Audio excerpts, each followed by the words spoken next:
Hello and welcome to Musings and Monologues, our platform for daily banter on issues and ideas that affect and impact us. One such impact was through sound of music. The hills are no longer alive, perhaps, with the sound of music, yet the songs from the film still envelop our consciousness. We are drawn back to the days of our childhood, a time when the sheer joy of existence was supreme. We found ourselves as relapsarian people who cherished the simplicity of existence. Sound of Music ceased to be a Hollywood blockbuster after that. It transcended the barriers of time, becoming one of the most endearing films of all times.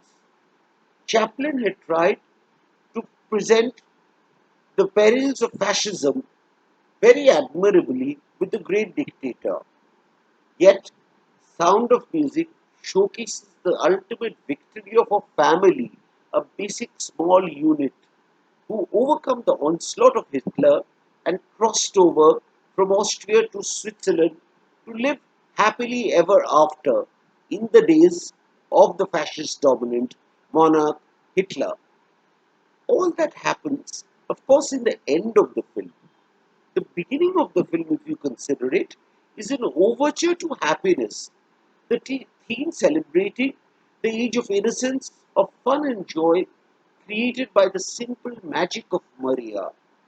I saw the rerun of the film for the first time.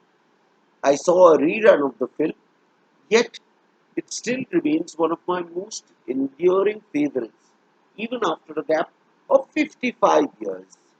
It offers solutions to all problems beset in childhood, conveying and transcending cultural barriers to make it sublime and universal. Do a deer, a female deer, pray a drop of golden sun.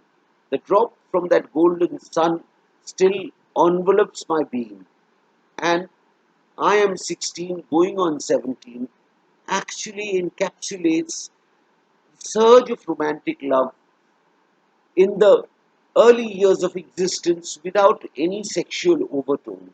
It is again a celebration of innocence.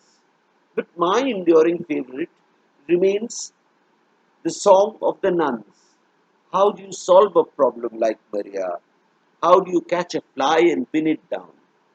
Unfortunately, it is this problem that asserts itself through a conspiracy theory propagated in a few documentaries on the life and times of the real Maria.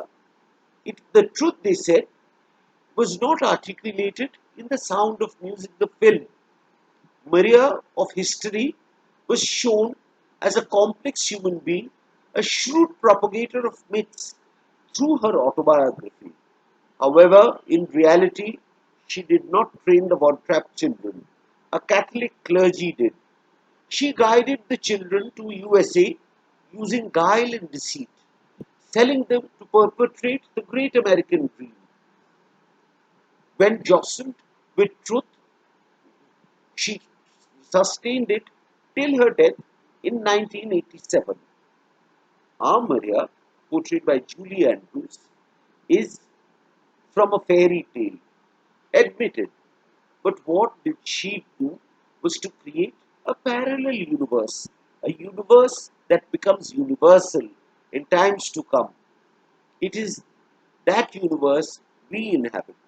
The idyllic universe remains completely sacrosanct, and no conspiracy theory can actually rubbish the reality of the magical Maria.